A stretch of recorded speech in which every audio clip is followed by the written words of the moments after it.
Good morning guys. চলো তোমাদের সাথে শেয়ার করে নেওয়া যাক আপাতত আজকাল আমি বাড়িতে কি কি করি।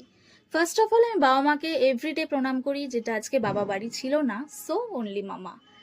Breakfast is ready made by my mom. খেতে খেতে আমি কিছু বিস্কিটস অর্ডার করেছিলাম, যেগুলো অলরেডি চলে এসছে। তো চলো তোমাদের সাথে শেয়ার করে নেওয়া যাক গাইজ। এগুলো কিন্তু আমার খুব খুব ফেভারিট বিস্কিটস, আমি তোমাদের সাথে পরে শেয়ার করছি। এটা মায়ের, এটা বাবার জন্য। এগুলো এক ধরনের বিস্কিট যেটা খেতে খুব সুন্দর, অ্যান্ড দিস ইজ মাইন। খাবার খাইয়ে দিচ্ছে মা। তোমরা সকলেই জানো মায়ের হাতে খাওয়ার মজা কিন্তু আলাদাই।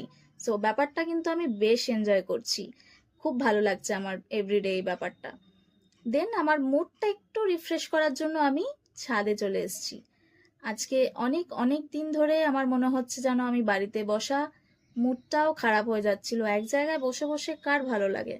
দেখতেই পাচ্ছ এখানে খুব সুন্দর, আকাশটা খুব সুন্দর লাগছে, চাঁদ দেখা যাচ্ছে। এখানে এসে কিন্তু মনটা বেশ ভালো লাগছে, বেশ সুন্দর মিষ্টি হাওয়া দিচ্ছে, মনে হচ্ছে মুডটা যেন খুব সুন্দরভাবে রিফ্রেশ হয়ে গেল। অনেকদিন এক জায়গায় বসে থাকার জন্য মুডটা একদমই ভালো লাগছিল না।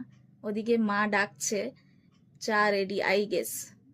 এখানে তোমরা দেখতে পাচ্ছ ফুল হয়ে রয়েছে, ভিউটা কিন্তু খুব সুন্দর। মেবি আমি অনেকদিন পর এলাম, সো ওর জন্য আমার আরো ভালো লাগছে। যাক, মুডটা একটু ভালো করা গেল। মা অনেকক্ষণ ধরে ডাকছে, সো আমার এখন মনে হয় আমার নিচে যাওয়া উচিত, না হলে খুব বকবে।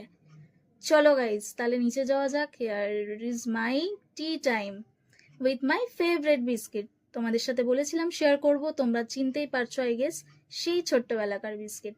আই জাস্ট লাভ ইট। চলো দেখা হচ্ছে নেক্সট ভিডিওতে। টাটা।